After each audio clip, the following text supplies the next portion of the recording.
Chevra. We are dealing with the question, does reincarnation exist? And do the Jews believe in reincarnation? And the answer is yes. And we're speaking about reincarnation, we're speaking about the afterlife. And specifically now, we're going to go into some of the details about reincarnation. Now, we mentioned this as a caveat before. These ideas are so deep and they're so beyond that we have only a drop of understanding of them. The greatest sages in the world have the most understanding, but these are ideas that are beyond, that are so profound. And once, after 120 years, when a person's in Shemayim, he'll really understand these things. But for now, we've been given hints, we've been given certain small points to think about. And the reason why we have these topics is not just like, wow, that's cool, reincarnation, cool. It's actually that it changes your life now. And you start to realize that there's things I have to fix. And it's not the first rodeo. And we have things to do here. And there's reasons why we've come back. And we want to kind of get it right. We were sent down with a mission. And it makes life much more meaningful knowing that I have things that I have to do now. And I want to speak about a certain portion of the Torah, which deals with this very, very powerfully. This is one of the most powerful areas of Torah that speak about reincarnation, about Gilgal, like we mentioned yesterday. Gilgal, which means reincarnation, has the same numerical value. 72 is chesed, as kindness, because reincarnation is the greatest kindness that Hashem could ever do. Even the word Gilgal, reincarnation, what word is that also in Hebrew? Galgal, what's a galgal? A wheel, so it turns around. Is that what you thought was the end of the line? When a person dies, when a person, God forbid, we should all live till 120 years, Bezrat Hashem, Amen. You have to know that the story's not over.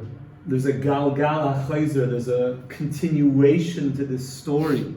So there's no greater chesed, there's no greater kindness that Hashem says, I can bring that soul back to continue this journey.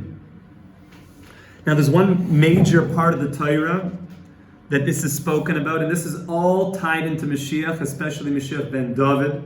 The whole secret of Mashiach ben David that he's going to come and teach us is that when you thought all hope was lost, just think about this for a second. Death represents this feeling for so much of humanity that it's over. That's both the physical encounter with death, but also conceptually, when a person thinks if something has died, it's over, it's done. When this thing has died, the plant died, there's nothing else to talk about, it's dead. We represent and we think of death, and I'm saying in many, many people's minds, as this is the end. There's nothing to do after. It's over. And one of the greatest secrets is that what you thought was dead, what you thought was over, I hit a dead end. I'm dead this is a dead end relationship. Everything, it's not going any further. I'm saying both physically, something dying, and also conceptually, the idea of something dying. It's done. And I feel like I'm at an impasse because it's done, it's dead.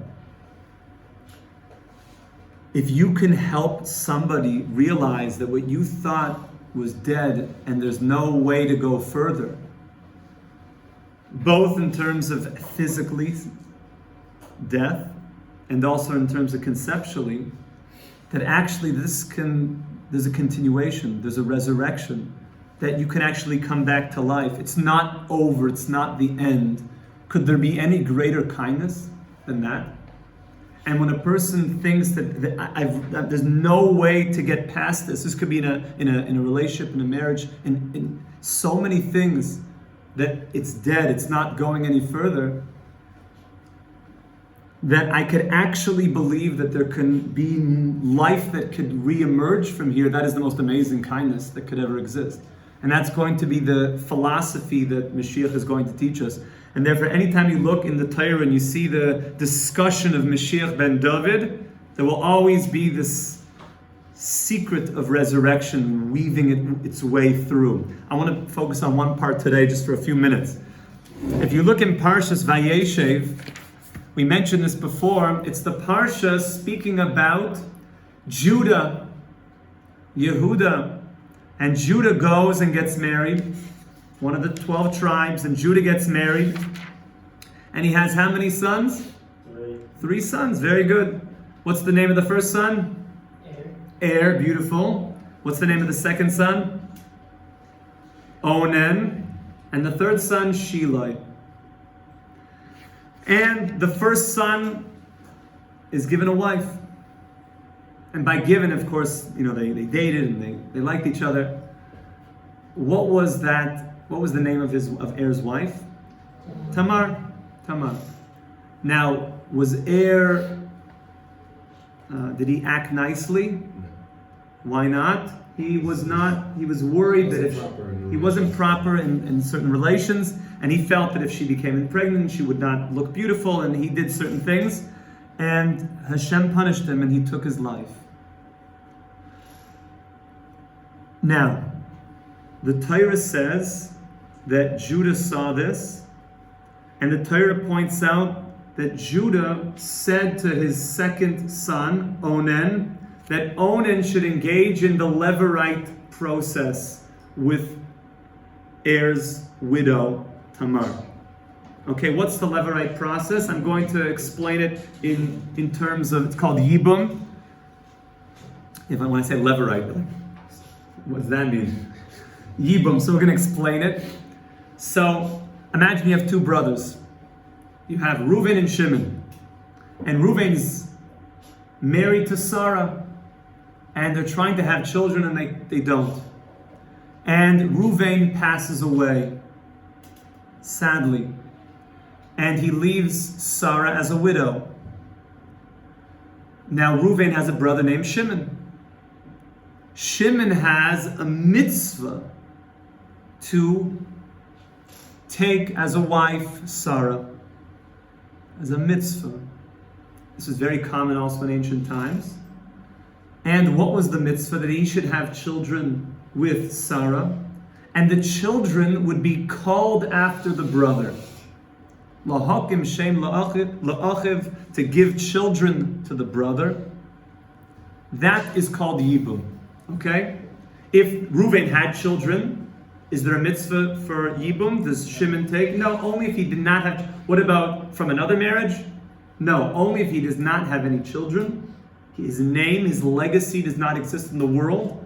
Then the brother is the most suitable also. He's the closest of kin to have Sarah. He takes Sarah into his home and they have children. And then the brother is given a continuation. So the Torah says, "V'yabim oisa v'hakim zer la'achicha," that you should engage, you should have this Levirate marriage, and you should establish offspring for your brother. Okay? Says Rashi, what does it mean to establish offspring for your brother? Simple meaning, Rashi says, that you name the son. Let's say now they bear a son. What's going to be the name of the kid? So now back to Er and Onan. Er passed away. Who's Er's brother? Onan. Onan now takes Tamar as a wife. If they're able to have a child, what would the name of the child be? Er. Okay? That's what Rashi says, that the name of the child will be Er. Says the Ramban. Okay? Get ready for adventure, my friends. Ve'ein ze emes. Rashi, this cannot be the pshat. This is not true. Ki b'mitzvahs ha'Torah nemar gan kein yokam al shem achiv hameis v'lo yimach shmo miYisrael It says in the Torah, commandment of having this marriage, that he shall succeed and give a name to this brother, that his name should not be blotted out from Israel. But the Gemara says on that, you do not actually have to name the kid after the brother who had passed away. The Gemara says in Yavamas explicitly, in Chaf Dalet Amid Aleph 24a, you do not actually need to give the name of the deceased brother to the child from this Levirate marriage. And the Ramban brings a proof. We're going to bring a proof from Megillus Ruth, to the story of Ruth, of the great convert Ruth, the righteous one who converted. And what does it say about Ruth? It says an amazing thing. Va'amar beBoaz, Ruth was married to who? Anybody know? Who is she married to first? Machlon. Machlon.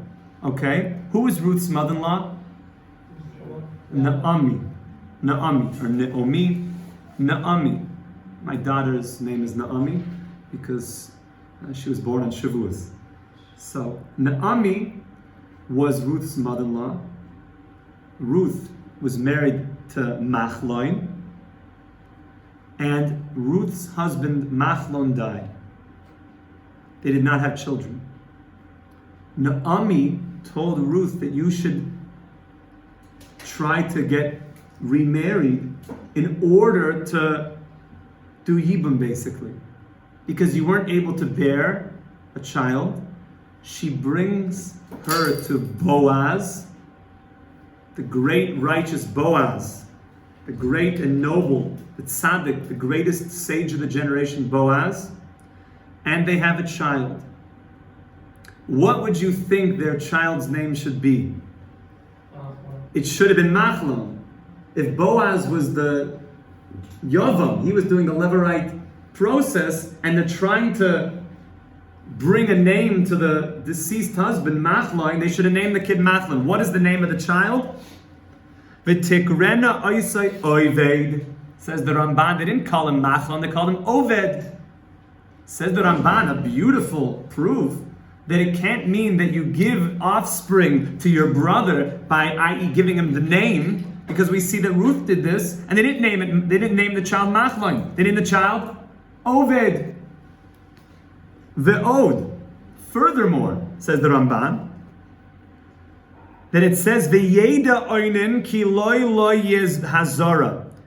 Onan, remember Onan was the one that was going to do the Levirate marriage with Tamar. Onan somehow knew that the seed would not be his. Now, what does that mean? He knew that. Okay. Umahara sher toiva olav an ki hishchiz zar mipanea im yikar Hashem b'noi kishem achiv anes. Now, what did exactly Onan think? Remember, what did Onan do with Tamar? Did he engage in relations with her? No, Onan did not. Onan did the same thing as Er and would not cohabit with her. Because he knew that the seed would not be his. So he was not with her. Now, why would he have wasted that seed if it just meant to name the child after your brother? It is your seed. This is your child. This is your child. He knew that it would not be his child. What do you mean? It's your child. You just got to name him a different name. But this is your child. That he was so intent on not giving her the seed, and he was wasting it, and he was punished for that. He was so intent on, he knew it would not be his. That's very intense. Furthermore, says the Ramban, generally, when a person has the ability to name a child after a deceased brother, they would really want to.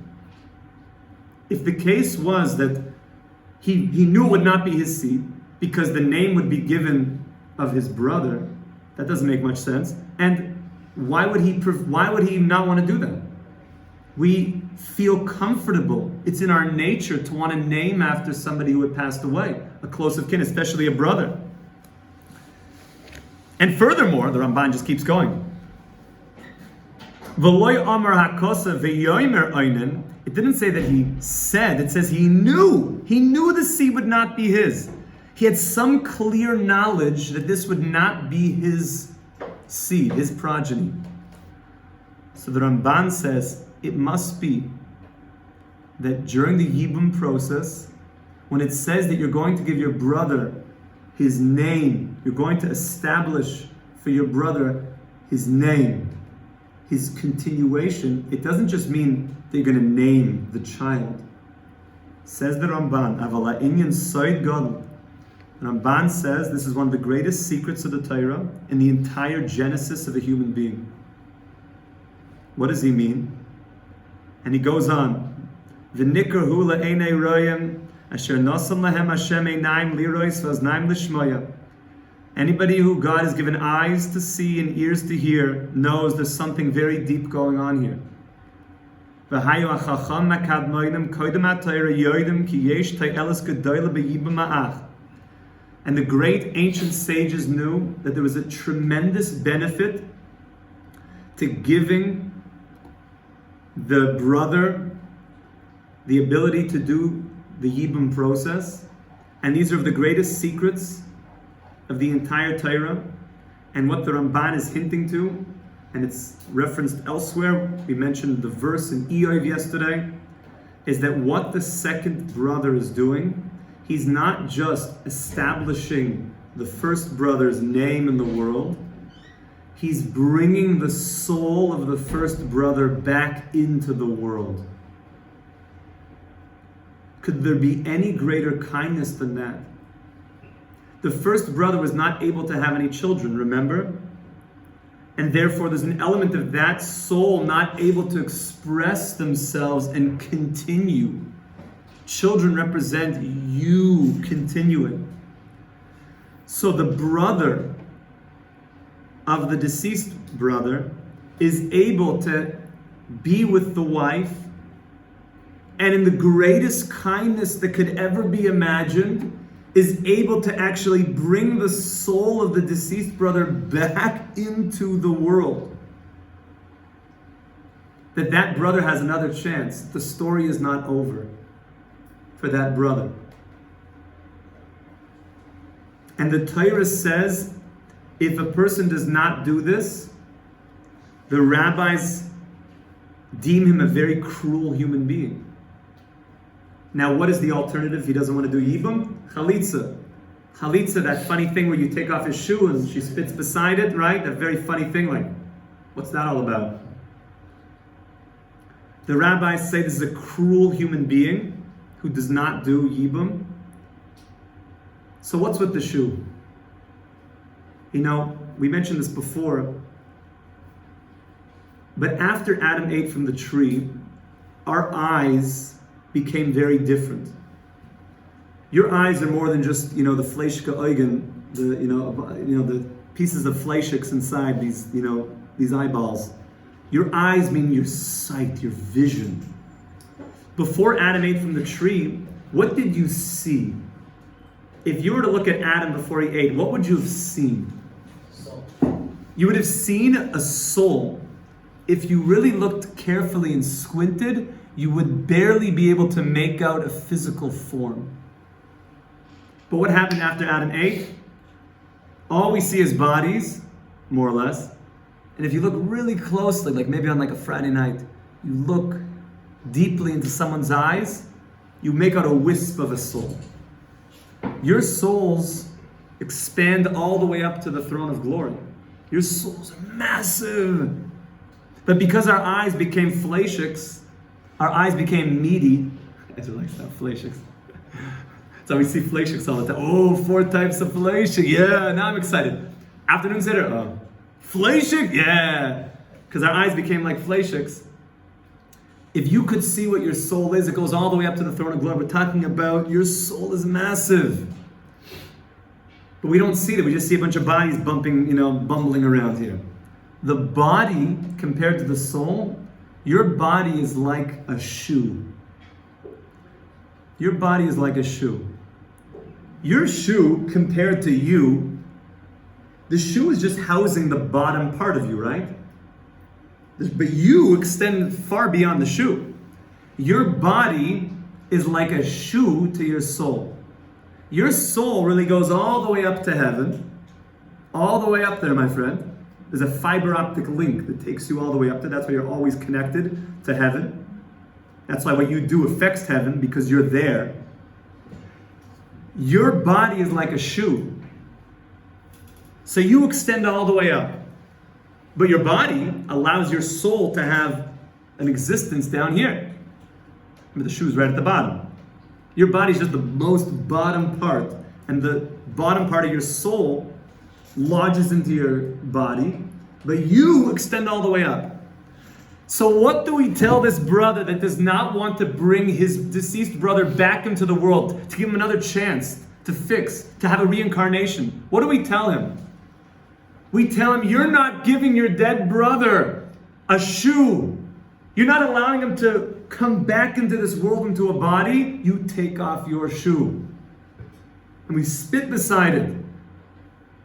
It's cruel. You could have allowed your deceased brother to return into this world, to be reincarnated, to have more chances to fix and to do. The story's not over. You're cutting it. You're cutting it off. You're preventing him from coming back. Take off your shoe. You prevented your brother from having a shoe, having a body to come back into. Crazy. Anytime that you see Yibum, this Levirate, whatever that means, the Levirate process, Yevamas, Yibum, it's always hinting to resurrection. It's always hinting to the kingdom of David. Everything here is also talking about Yehuda as the kingdom of David. That's where David comes from. Ruth is the grandmother of King David, of Mashiach. Everything, whenever you find resurrection, whenever you find Yibum, it's always talking about messianic things, which is going to be the concept. The greatest chesed, the greatest kindness is teaching us that the story's not over. You can come back. You have another chance. There's so much going on, my friends. I just want to give you one story from the Baal Shem Tov. There was somebody who came to the Baal Shem Tov, a poor man, and he came to the Baal Shem Tov. He said, Baal Shem, I don't know, I'm so poor. I have no money. Life is very, very difficult. Tell me why I'm so poor. Help me. The Baal Shem Tov said, I want you to go to this town far away, and I want you to ask for a certain person.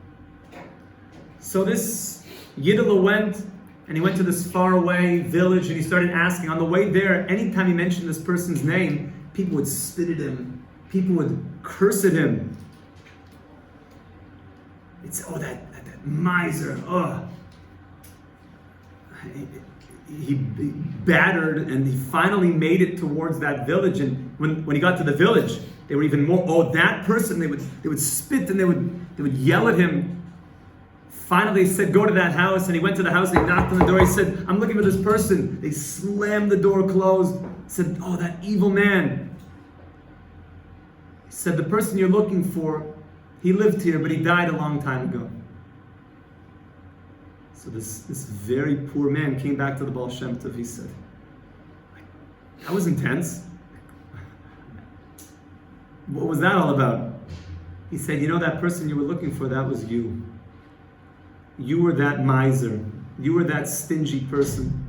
You were that, Scrooge, that Mr. Burns that never gave anybody anything. And he realized that he was poor in this lifetime. He came back to fix his miserly ways, and he started giving money. He started anything that he would get, he would give 10%. He started 20%. He started giving money away, and he became a wealthy man.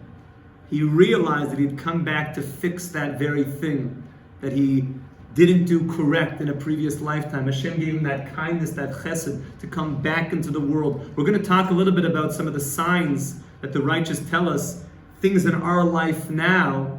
And we're not the Arizal. Nobody can tell you have to fix exactly this. But there's a few things that were given to us, signs, a few general things that if you notice things happening in your life, we're going to talk a little bit about some of the ways to know what the message is and what I can do in this lifetime to Bezrat Hashem, do all the fixing that needs to be done, and go with big simcha into the era of Mashiach. It should come mamish b'mher v'yameinu. Amen. Have a wonderful day.